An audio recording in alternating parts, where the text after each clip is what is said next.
Beneath the shimmering waves, where sunlight dances on the ocean floor, lived a young mermaid. She was the youngest and most curious of all the Sea King's daughters, and her heart longed for the world above, a place she had only heard about in whispers and stories. She dreamed of the sun, the flowers, and the strange two-legged creatures called humans. In her father's kingdom, a breathtaking world of vibrant coral palaces and gardens of glowing sea anemones, the little mermaid would spend her days listening to her grandmother's tales, while her sisters adorned themselves with pearls and treasures from sunken ships. She listened with wide-eyed wonder to stories of cities, mountains, and the human world. Her greatest treasure was a small marble statue of a boy, which had fallen from a ship, a silent reminder of the world she yearned to see. She tended to it in her secret garden, dreaming of the day she would finally be old enough to visit the surface. On her 15th birthday, the long-awaited day arrived. As the sun set, she rose gracefully through the water, her heart pounding with anticipation.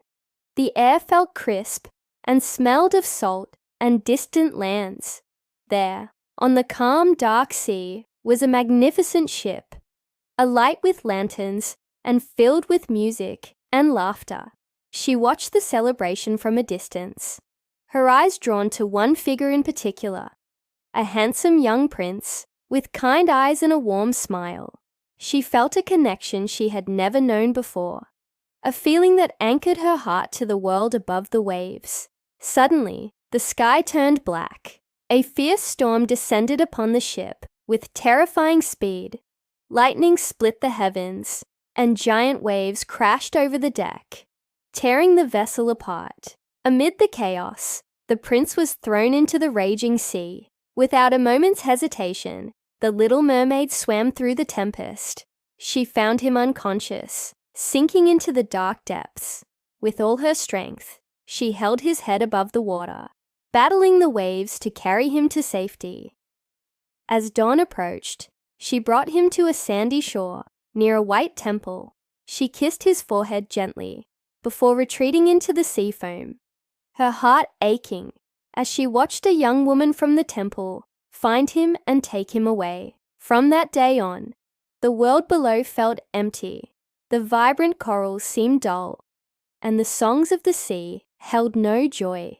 She would spend hours gazing at the surface, hoping for another glimpse of the prince. She saw him walking along the shore, his face clouded with sadness, searching for the one who had saved him. Her longing grew into an unbearable ache. It wasn't just for the prince's love. She yearned for an immortal soul, something mermaids did not possess. Her grandmother had told her that only by winning the love of a human who would pledge his whole soul to her could she gain one. Driven by desperation and a love that consumed her, she made a fateful decision. She swam to the darkest part of the ocean, to the treacherous domain of the sea witch. The witch, with her unsettling smile and powerful magic, listened to the mermaid's plea. She offered a deal. "I can give you legs," she cackled, "but it will come at a great price. Every step you take will feel like walking on sharp knives.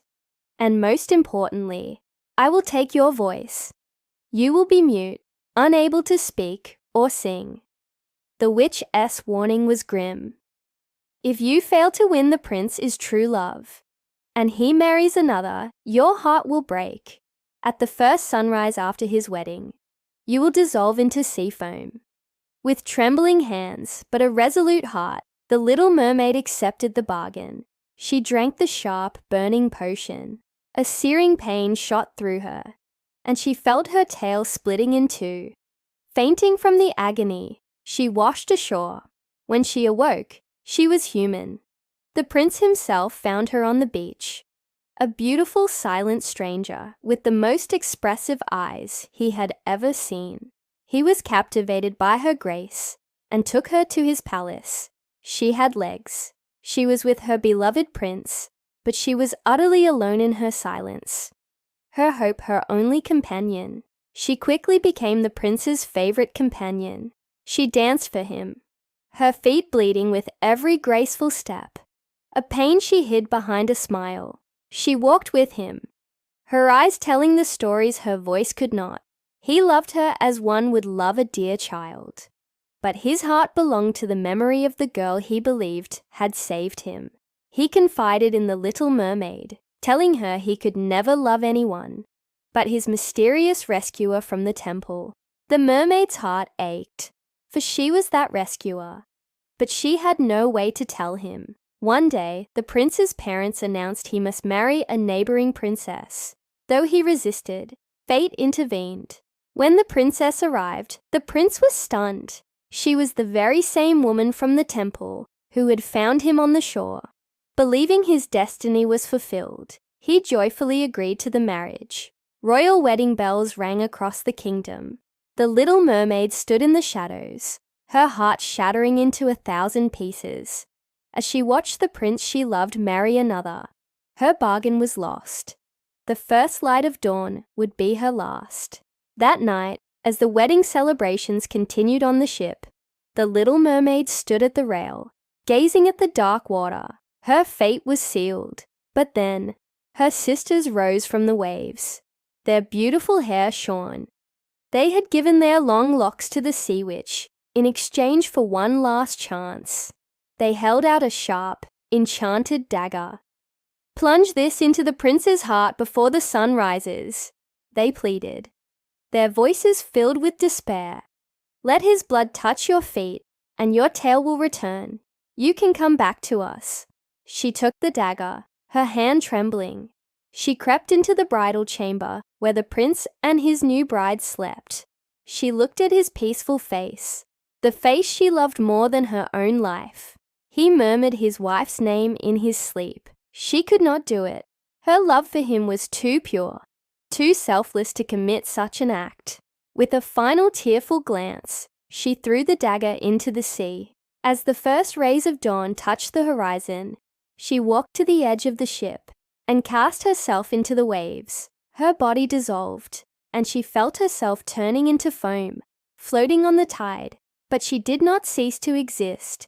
Instead of disappearing, she felt herself rising, her essence becoming light and airy. She found herself among ethereal, transparent beings, the daughters of the air. A gentle voice explained that, because she had striven with all her heart for an immortal soul, and had suffered selflessly, she had earned the chance to gain one through good deeds. Though her voice was lost, and her mermaid life was over, her kindness had transformed her. The little mermaid became a spirit of the air, invisible to human eyes, able to bring coolness to hot climates and spread the scent of flowers. She was free, eternal, and filled with a profound peace. Her journey of love and sacrifice complete. Thank you so much for joining us for this tale. If you enjoyed this story, please like this video and subscribe to our channel for more fairy tale fables. We'll see you in the next chapter.